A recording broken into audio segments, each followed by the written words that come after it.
दोस्तों, एक ऐसा देश जहां पर बड़े स्तनों वाली महिलाओं को टैक्स देना पड़ता है, जहां पर शादी से पहले लड़कियों के गुप्तांगों की लंबाई और चौड़ाई की नाप ली जाती है। एक ऐसा देश जहां पर एक महिला के कम से कम 7 पति होते हैं। एक ऐसा देश जहां की महिलाओं की संभोग करने की क्षमता दुनिया में सबसे ज्यादा होती है। जी हाँ दोस्तों, इस देश की महिलाएं एवरेजन 24 घंटे में कम से कम 5 बार संभोग करती हैं। दोस्तों, ये सारी बातें हम आपको विस्तार से बताने वाले हैं, इसीलिए कृपया इस वीडियो को लास्ट तक जरूर देखें। दोस्तों, जिस देश के बारे में हम आपको बताने वाले हैं उसका नाम है कतर। दोस्तों, कतर की जनसंख्या लगभग 28 लाख है और आपको जानकर हैरानी होगी कि इसमें महज 12% यानी लगभग 3,36,000 लोग ही कतर के मूल निवासी हैं, जबकि बाकी लोग एशियाई, अफ्रीकी और यूरोपियन देशों से वहां कमाने के लिए आते हैं। दोस्तों, अरब प्रायद्वीप में मौजूद इस देश का ज्यादातर हिस्सा समतल और बंजर रेगिस्तान का है, जो ढीले रेत और बजरी से ढका हुआ है। कतर की मुद्रा का नाम कतरी रियाल है, जो 1 रियाल 20 रुपए के बराबर आती है। वहीं प्रति व्यक्ति आय के मामले में भी कतर दुनिया में 5वें स्थान पर आता है। दोस्तों, कतर दुनिया के उन देशों में से एक है जहां महिला और पुरुषों की आबादी में बहुत भारी अंतर है। दोस्तों, कतर में पुरुषों की संख्या 80% है तो महिलाओं की संख्या महज 20% है। महिलाओं की संख्या कम होने की वजह से यहाँ पर एक महिला को कम से कम 7 पुरुषों के साथ शादी करनी पड़ती है। दोस्तों, आपको जानकर हैरानी होगी कि कतर में भारी भरकम ब्रेस्ट वाली महिलाओं को टैक्स देना पड़ता है। दरअसल कतर में भी दूसरे मुस्लिम देशों की तरह महिलाओं पर भी कई तरह की पाबंदियां लगी होती हैं। यहाँ पर ज्यादा बड़े स्तनों वाली महिलाओं को एक तरह से अंग प्रदर्शन करने वाली महिला के रूप में देखा जाता है, जो वहाँ के शरीयत कानून के खिलाफ है। इसी वजह से टैक्स की दर दिखाकर यहाँ पर महिलाओं को प्रेरित किया जाता है। दोस्तों, एक समय कतर बहुत ही गरीब देश हुआ करता था। सऊदी अरब, बहरीन, तुर्की और ब्रिटेन ने इस देश पर शासन किया और अपनी आदत के अनुसार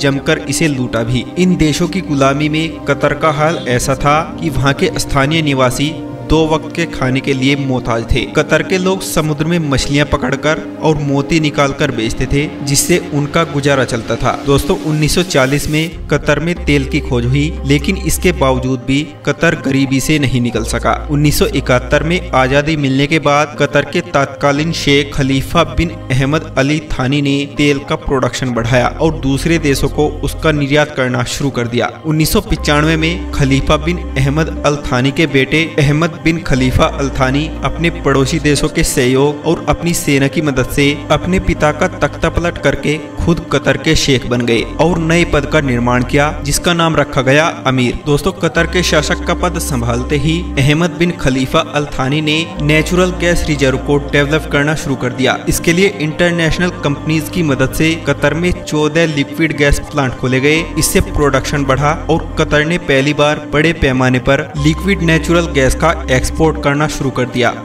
दोस्तों, आज कतर दुनिया का सबसे बड़ा नेचुरल गैस का एक्सपोर्टर है। नेचुरल गैस के एक्सपोर्ट से होने वाली कमाई से कतर को बहुत ज्यादा फायदा होता है, जिसका सीधा लाभ वहां के लोगों को भी मिलता है। कतर का हमाद अंतर्राष्ट्रीय हवाई अड्डा दुनिया के सर्वश्रेष्ठ एयरपोर्ट्स की लिस्ट में सबसे पहले स्थान पर है। इस एयरपोर्ट से प्रतिवर्ष 50 लाख से भी ज्यादा लोग दुनिया के अलग अलग देशों के लिए उड़ान भरते हैं। सिर्फ एयरपोर्ट ही नहीं, बल्कि कतर एयरबेस भी दुनिया के बेस्ट एयरलाइंस की लिस्ट में पहले स्थान पर मौजूद है। दुनिया की चुनिंदा एयरलाइंस में शामिल कतर एयरवेज के बेड़े में 192 प्लेन्स है और यह दुनिया के 151 देशों को जोड़ती है। दोस्तों, कतर की सरकार ने 1976 में अल जजीरा के नाम से एक टेलीविजन नेटवर्क बनाया, जिसने दुनिया में खबरों की एवरेज और प्रसारण के तौर तरीकों को बदल कर रख दिया। यह दुनिया के सबसे लोकप्रिय न्यूज चैनलों में से एक है। तेल और लिक्विड गैस के अथाह भंडार के कारण यह देश दुनिया के अमीर देशों में शामिल है। इसकी अमीरी